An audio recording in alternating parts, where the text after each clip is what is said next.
Bueno, muy agradecido de que, ajá, muy agradecido de que me hayan invitado a hablar de FOMICE. Y la ponencia que yo traigo podría llamarse como Mises el economista incomprendido, ¿ok? Y vamos a ver por qué yo digo esto, ¿no?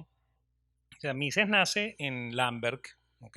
En una población que perteneció al Imperio Austrohúngaro y que más o menos en el siglo XVIII fue entregado por la reina Catalina la Grande de Rusia al imperio.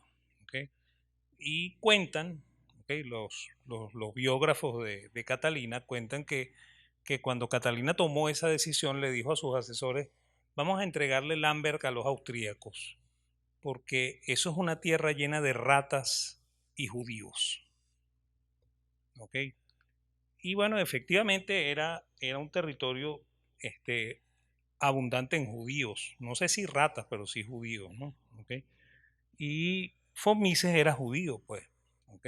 O sea, su familia era de origen judío. ¿Ok?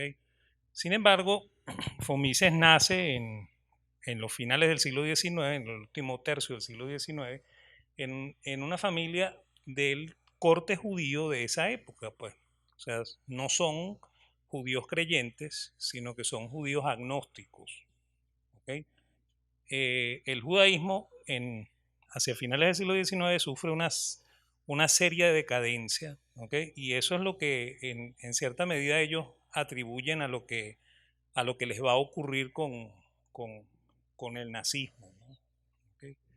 Y efectivamente, bueno, Fomises era, como comento, pues agnóstico, ¿no? Y no es un caso extraño, pues Freud también era del mismo origen, ¿ok? Hesse era del mismo origen, ¿ok? Casi todos son judíos de origen, pero no son practicantes de la religión, ¿ok? Y bueno, en Lamberg, el abuelo de Mises se destaca por ser el cobrador de impuestos más eficiente que pudo haber tenido el imperio austrohúngaro, ¿no? Y el emperador tomó la decisión extraña de entregarle el título de varón al abuelo de Fomises. Y por eso es que nosotros a un judío lo llamamos Fomises, ¿okay? Que es una cosa extrañísima, ¿no? Y eso va a causar alguna cosa que vamos a comentar en un momento, ¿no? Por supuesto, no era un noble dueño de tierras, por lo cual no era un hombre de fortuna, ¿ok? Pero tenía título nobiliario, pues, y él siempre hizo mucho alarde de que él tenía ese título nobiliario, pues por eso es que constantemente nos dice que es von Mises, no es Mises nada más, sino von Mises, ¿ok? Y bueno, efectivamente él nace, como comento, en una familia judía. Las familias judías de esa época son muy renacentistas, ¿no? Quieren que sus hijos lleguen muy lejos, ¿ok? Y de hecho los judíos destacados de esa época casi todos son doctores, ¿no? Y bueno, y von Mises estudió Derecho, se doctoró, ¿ok? Y von Mises tiene un hermano que se llama Richard, ¿ok? Fíjense, Ludwig y Richard no son nombres hebreos, ¿ok? Son nombres más bien cristianos, ¿no? Y entonces es porque precisamente esta gente le ponía a sus hijos nombres cristianos, pues. ¿Okay? Es más, yo tengo un amigo que ya murió en paz de cáncer, a quien le debo mucho del poco conocimiento del alemán que yo tengo, ¿okay? Que era austríaco, ¿okay? Se llamaba Siegfried Bürger, ¿okay? Y Siegfried es el nombre del héroe de los Nibelungos, ¿okay? Y es un judío, ¿okay? O sea, yo creo que en el mundo moderno, en una familia judía, jamás le pondrían a un hijo Siegfried, ¿okay? Porque de hecho el saludo nazi lo que dice es Sieg Heil, o sea, ave a Siegfried, ¿okay? Eso es lo que está diciendo el saludo nazi, pues, ¿okay? Entonces, bueno, efectivamente, Richard también, hijo de la misma madre de von Mises, se gradúa de físico y se doctora en física. Y van a tener vidas contrarias, ¿ok? Porque Ludwig von Mises, cuando el nazismo entre a tomar en lo que se llama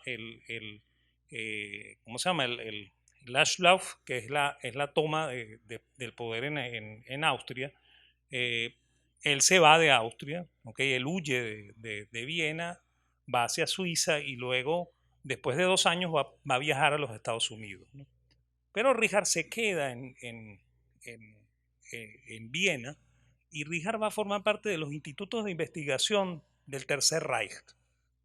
¿Ok? O sea, un judío va a trabajar como doctor en los institutos de investigación del Tercer Reich para tratar de descubrir la bendita bomba nuclear. ¿Ok? Y esa es una de las razones por las cuales cuando a von Mises le nombraban al hermano, von Mises se ponía muy bravo, ¿no? ¿Ok? Es más, tenía muchísimo sentimiento encontrado con el hermano, porque el hermano había hecho esto, pues. ¿Ok? O sea que es prueba de lo contradictorio que puede llegar a ser toda la vida de uno, ¿no? ¿Ok? Bueno, y Mises, orgulloso de pertenecer al imperio austríaco, se recluta en la Primera Guerra Mundial y participa como oficial de artillería en la Primera Guerra Mundial. ¿Ok? Luego, la Primera Guerra se pierde, y efectivamente se pierde no solo la Primera Guerra, sino el imperio. ¿Ok? Y ese imperio maravilloso en el cual un emperador se le ocurrió darle un título nobiliario a un judío. ¿Ustedes se imaginan? O sea, el mayor dolor mío en la Primera Guerra Mundial es la pérdida del imperio austrohúngaro. ¿Ok? Pues yo creo que eso hubiese sido maravilloso, ¿ok? El que nosotros pudiéramos tener ese imperio en el siglo XXI y ver cómo funciona, o sea, ver cómo es un gobierno con dos parlamentos. ¿Ok? Porque así era el imperio austrohúngaro, pues. O sea, no era una monarquía absoluta, era una monarquía constitucional con dos parlamentos. ¿Ok? O sea, es el doble de Inglaterra, pues. ¿Ok? O sea, para darnos ejemplo de cómo es que funciona eso, ¿no? Pero bueno, von Mises regresa, ¿ok? Von Mises consigue solamente trabajo en la Cámara de Comercio como director y encargado de toda la parte económica de la Cámara de Comercio. Y, y intenta ser profesor en la Universidad de Viena, pero ya la Universidad de Viena no tiene presupuesto para pagarle el salario al profesor. Y entonces la universidad ha creado un nuevo escalafón que se llama en ese momento Privatdozent, ¿okay? Uno pudiera traducir como docente privado, ¿no? Pero en realidad no es eso, ¿no? O sea, el término en alemán lo que significa es docente supernumerario, ¿okay? Porque efectivamente no cabe dentro de la nómina de la universidad, y tampoco cabe en la universidad.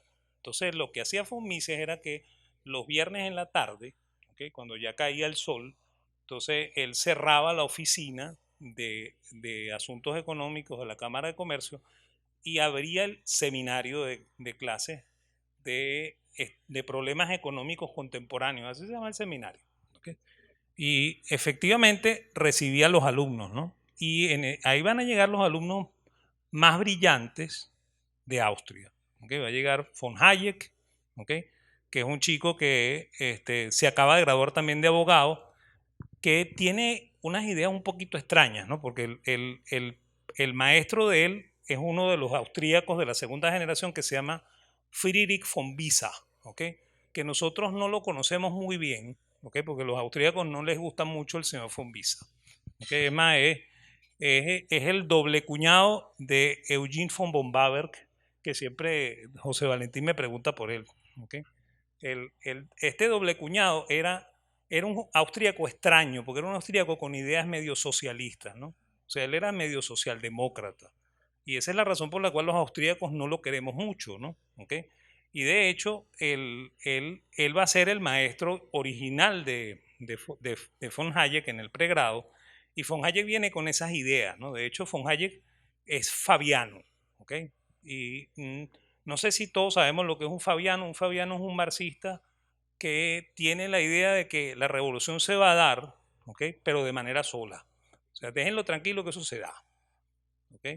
Es más, el fabiano predilecto de nosotros los venezolanos aquí es Mariano Piconzala, ¿ok? Para poner un ejemplo, ¿no? ¿Okay?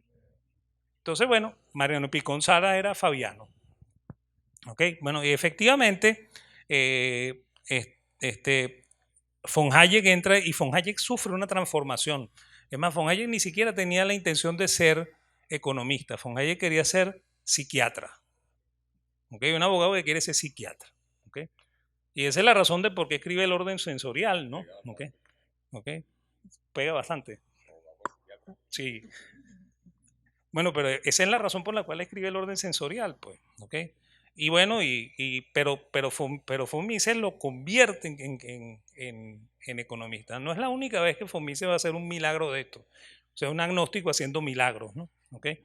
Ya van a ver qué otro milagro ocurre por ahí. ¿Okay? ¿Quién más está ahí? Está Oppenheimer, ¿okay? El padre del ordocapitalismo está ahí. ¿Okay? ¿Quién más está ahí? Está Morgenstern, ¿okay? El, el, el, el, el creador de la teoría de juegos. ¿Okay? Y pura matemática. ¿Okay? Es más, el mismo von Mises era un tipo hábil en matemática. ¿Okay? O sea, mucha gente aquí cree que los austríacos no nos gustan las matemáticas. A mí me encantan las matemáticas. ¿Okay? Y me encanta burlarme de las matemáticas. ¿Okay? Y me imagino que von Mises también, ¿no? Es más, miren, hay un párrafo en La acción humana que a mí me dejó frío cuando yo lo leí, porque dice que si nosotros queremos graficar la función de demanda, no alcanzarían los ejes para hacerlo. ¿Okay? Solamente un tipo que sabe matemáticas sabe lo que dice ahí von Mises. ¿Okay? O sea, sin una gráfica, ese hombre me demostró que sabe más matemática que Marshall y Keynes juntos. ¿Okay? Porque es cierto, pues, o sea, para graficar la función de demanda es imposible de graficar. ¿Okay? O sea, eso es una ficción que hacemos los economistas cuando pintamos la curva con pendiente negativa. ¿Okay? Bueno, y esa es la primera generación austríaca, pero además, ese seminario tiene visitantes, ¿okay? Y por ahí pasa Frank Knight, ¿okay? Que va a crear junto con Friedman la escuela de Chicago. ¿Okay? Por ahí pasa John Hicks, ¿okay? Y por ahí pasa Lionel Robbins. Y Hicks y Robbins son los que se van a llevar robado a Hayek. ¿Okay? Además hay un chico muy curioso que se llama Ludwig Lachmann, ¿okay? Que es un judío alemán que estudió con los historicistas, pero después dijo que le gustaban más los austríacos y se fue al seminario de von Mises. ¿Okay? Y Lachmann es muy importante para la recuperación de la escuela austríaca. Lo vamos a comentar ya al final de la ponencia. Entonces, fíjense, y von Mises ha escrito sobre la teoría del dinero y el crédito. Y la teoría del dinero y el crédito es un libro increíblemente sorprendente porque los marginalistas no se habían atrevido a aplicarle el análisis marginal al dinero. ¿Okay? Y von Mises le aplicó el análisis marginal al dinero. ¿Okay? Ellos decían, no, es que el dinero es un bien sui generis, ¿okay? Y no se le puede aplicar. Y él nos explicó que era un bien como cualquier otro y que se le podía aplicar el análisis marginal. Y ahí surge una cosa bien curiosa, que es lo que nos distingue a nosotros los austríacos, ¿no? O sea, él dice que el precio del dinero no es la tasa de interés. Y esa es una de las cosas que más escandaliza a los economistas, ¿no? Cuando yo en mis clases, por ejemplo, le digo a los alumnos, ¿cuál es el precio del dinero? Todo el mundo tira la tasa de interés, pero eso no, están equivocados. El dinero, la tasa de interés no es el precio del dinero. Y entonces los alumnos se sorprenden, ¿okay? Y se escandalizan, porque uno les dice que el verdadero precio del dinero es su poder de compra. ¿Okay? Y eso es lo que nos explica von Mises, ¿no? Y para explicarlo, él usa una cosa que se llama el teorema autorregresivo del dinero, ¿no? O sea, él nos dice que el valor del dinero hoy depende del valor del dinero ayer, y el valor del dinero ayer depende del valor del dinero anteayer, y así sucesivamente hasta el primer momento en el cual una mercancía, que era el oro o la plata, se utilizó como dinero. ¿Okay? Porque ese es el concepto que nosotros tenemos del dinero, pues, los austríacos. Nosotros creemos que es una mercancía, ¿okay? Que sirve para hacer transacciones en el mercado. ¿Okay? Y su precio es la capacidad de compra de ese dinero, no la tasa de interés. ¿Okay? Yo me voy a permitir jugar un poquito con esto, ¿no? Fíjense que cuando yo le digo a los alumnos, tanto no es la tasa de interés el precio del dinero que yo, vamos a suponer que yo me compro un libro de estos, ¿okay? Y yo puedo hacer con ese libro lo que a mí me dé la gana. ¿Okay? Yo se lo puedo regalar a uno de ustedes. ¿Okay? Puedo llegar a mi casa y lo puedo tirar. ¿Okay? Puedo estar y de aquí para mi casa en la autopista y lo tiro por la autopista, porque es mi propiedad, porque yo pagué su precio, ¿verdad? pero si yo le pido dinero prestado al banco, ¿ok? Yo no puedo hacer con ese dinero lo que a mí me dé la gana. Yo tengo que devolvérselo al banco y pagarle la tasa de interés. Entonces lo que yo estoy pagando, que se llama tasa de interés, no es el precio del dinero, es el valor de uso del dinero, es el precio que yo pago por usar el dinero, ¿ok?